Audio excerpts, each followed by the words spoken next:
Vamos lá. Hoje a gente vai fundo numa questão central para qualquer negócio. Como é que uma empresa decide o que e quanto vai vender? A resposta, olha só, está na tecnologia, nos custos e na forma como isso define a oferta. Mais gente trabalhando ou mais máquinas? Parece uma pergunta simples, né? Mas a verdade é que essa decisão é uma das mais importantes que existem e ela define os rumos de toda a nossa economia. Essa escolha, acredite, influencia o preço de absolutamente tudo, desde um simples alfinete até o computador mais moderno. E é exatamente isso que a gente vai ver hoje.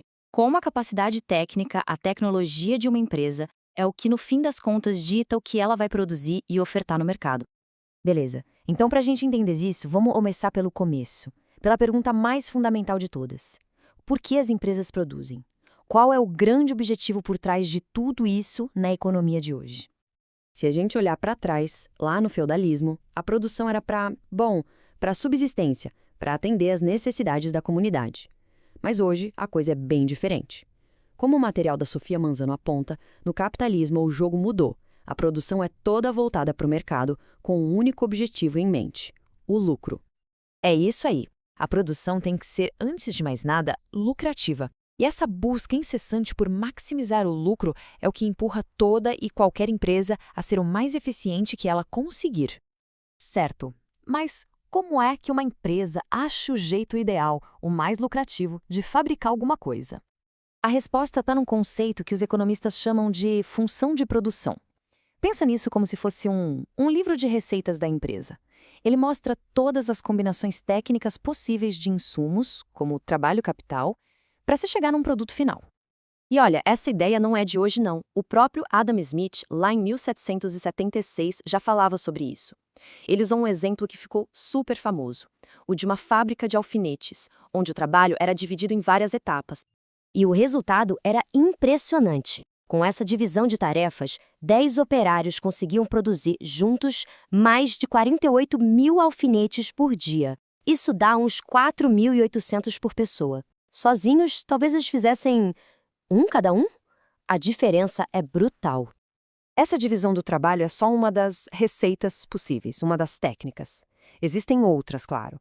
Por exemplo, a empresa pode optar por um processo mais intensivo em capital, ou seja, com mais máquinas, ou mais intensivo em trabalho, com mais gente, ou até investir em inovação para melhorar a tecnologia.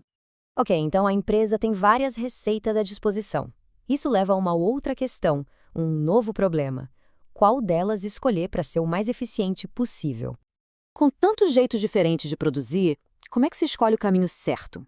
A resposta, de novo, volta para o mesmo lugar: a busca pelo máximo lucro.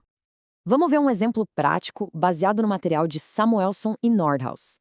Imagina que para produzir 9 unidades de um produto, a empresa tem duas opções. A primeira, mais intensiva em capital, custa no total $30. A segunda, com mais mão de obra, custa 33. Diante desses números, a escolha fica bem clara, né? E é exatamente esse o ponto.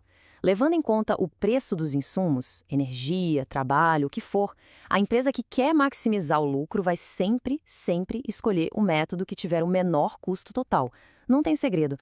E essa decisão interna de como produzir da forma mais barata é o que vai definir diretamente o que a empresa vai oferecer para o mercado. Para tomar essa decisão de quanto ofertar, a empresa olha para um número específico, que é importantíssimo: o custo marginal, ou seja, quanto custa para produzir só mais uma unidadezinha daquele produto. A lógica é bem direta. A empresa olha o preço que o mercado está pagando. Depois, calcula quanto custa para ela produzir mais uma unidade.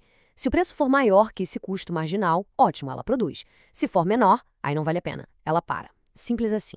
E é aqui que tudo se conecta. A curva de oferta de uma empresa nada mais é do que a sua própria curva de custo marginal. Pensa nisso. As possibilidades técnicas, as receitas que a empresa tem, determinam os custos. E esses custos determinam o que ela vai vender para o mundo. A tecnologia interna vira a oferta externa. Agora, tudo isso pode parecer papo de economista, meio abstrato, né? Mas o impacto disso está em todo lugar, no nosso dia a dia. A tecnologia que uma empresa usa não é só um detalhe técnico, interno. Ela é, na verdade, a arquiteta invisível por trás da oferta que a gente vê no mercado. Uma nova invenção pode reescrever completamente o livro de receitas, derrubar os custos e, com isso, transformar uma indústria inteira. Um exemplo perfeito disso é a história do computador. Antigamente eram caríssimos e poucos tinham acesso. Mas aí veio um avanço tecnológico gigantesco. O custo de produção despencou, a oferta explodiu e os preços caíram para todo mundo. A tecnologia mudou o jogo completamente.